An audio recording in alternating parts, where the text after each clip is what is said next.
चोर किसी और काम के लिए नहीं, परंतु केवल चोरी करने और घात करने और नष्ट करने को आता है। मैं इसलिए आया कि वे जीवन पाए और बहुतायत से पाए। एक बार ताली प्रभु को। जब भी प्रभु को महिमा देना है तेजी के साथ, आमीन, हालेलुया।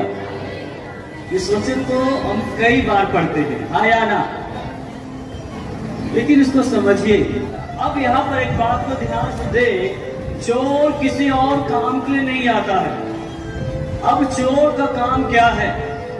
वो जब चोर आता है, वो किसी व्यक्ति के घर में जाता है, तो उसका मकसद क्या होता है? चोर क्या अच्छे उद्देश्य के साथ किसी के घर में घुसता है? हाँ, अच्छी सोच के साथ क्या वो घर में किसी के प्रवेश करता है? चोर के एकमात्र यही उद्देश्य होता है, जब किसी के घर में प्रवेश करेगा, जहां जाएगा, वो चोरी करने के लिए उद्देश्य से जाता है।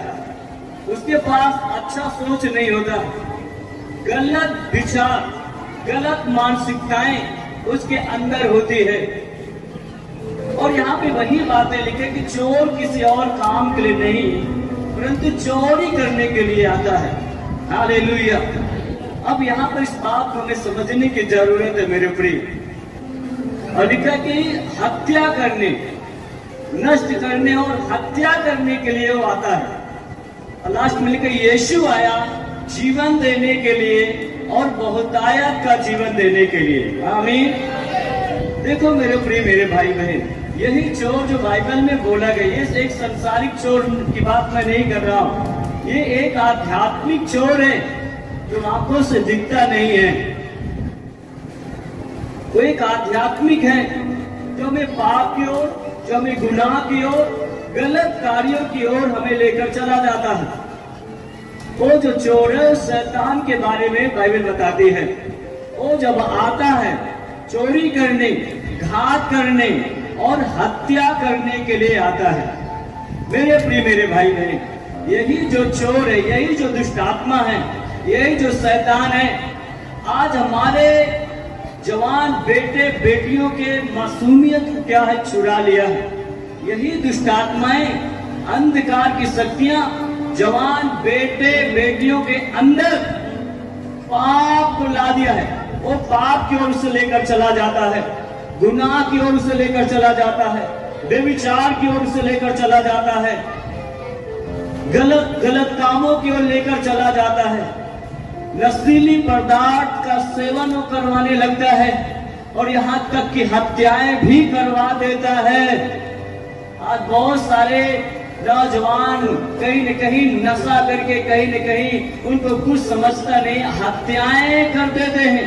उनके पीछे मालूम है वो दुष्ट आत्माएं हैं, वो शैतान है जो घात करने और हत्या करने के लिए आता है, बाइबल में लिखा है। और यहाँ तक कि मेरे प्रिय मेरे भाई बहन, और यहाँ तक कि जो शादीशुदा बहनें हैं, भाई हैं, उसका भी शिकार हो गए हैं, उस दुष्ट का शिकार हो गए हैं। उनके पीछे कहीं न कहीं दुष्ट आत्माएं हैं, वो शादीशुदा बहनों के भी जीवन में जाता है और मालूम है उनके जीवन को बर्बाद करने पे लगा हुआ है। उनके पारिवारिक जीवन को खत्म करना चाहता है, उनके वैवाहिक जीवन को खतरे में डालना चाहता है।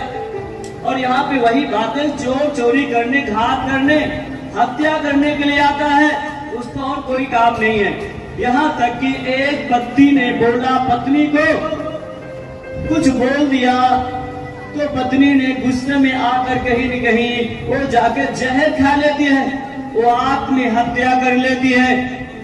या कहीं न कहीं या पत्नी ने बोल दिया है कुछ पति को, तो पति जाके गुस्से में क्या करता है, जहर खाता है या आत्महत्या करके अपने जीवन को समाप्त कर देता है।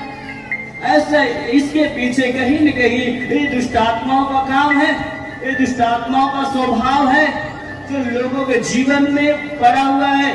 मेरे प्रिय कहीं न कहीं यदि पति बोला है पत्नी को कुछ, तो शैतान बड़े चुपके से जाता उसके कान में बोलता है, देख तेरा पति तुझको ऐसा बोला है और तेरा पति तुझसे प्यार नहीं करता और तुझसे कोई भी घर के लोग प्यार नहीं करते हैं, ऐसा कर। कोई तेरा पति हमेशा डांटता रहता, तेरे घर के लोग तुझको चाहते नहीं है। शैतान यही मन में फुसफुसाता रहता है और शैतान इस हद तक लेकर चला जाता है कि यहाँ तक कि जो जवान भाई बहन जो शादीशुदा का जो विवाहित जीवन जी रहे होते हैं उनके अंदर ये भी ला देता है, देख तेरा पति वो गुस्सा करता है, ऐसा कर, किसी न किसी के साथ तू चक्कर चला। और उसी के साथ तो समझ सकते हैं ना मैं बोल क्या रहा हूं। आज बहुत सारे ऐसे हो रहा है, 4 बच्चे तो लोग छोड़कर दूसरों को अपना पति बना लेते हैं। ये इसके पीछे कहीं न कहीं इसका जो एक रीजन है, इसके पीछे वो दुष्टात्मा का काम है। वो घात करने और हत्या करने के लिए आता है। मेरे प्रिय मेरे भाई बहन, कहीं न कहीं ऐसे भी और ये पतियों के भी साथ होता है। वो भी कहीं न कहीं उसके काम में, देख तेरा पत्नी तेरी बात को नहीं मानती, जिद करती है, ऐसा तू भी किसी के साथ चक्कर चला और उसके साथ उसको अपना जीवन साथी बना ले, ये ठीक नहीं है। आज बहुत एक दूसरे लोग बदलते रहते हैं जीवन साथी को, इसके पीछे कहीं न कहीं वो दुष्टात्माएं हैं और यहाँ तक कि वो तलाक के लिए आ जाते हैं।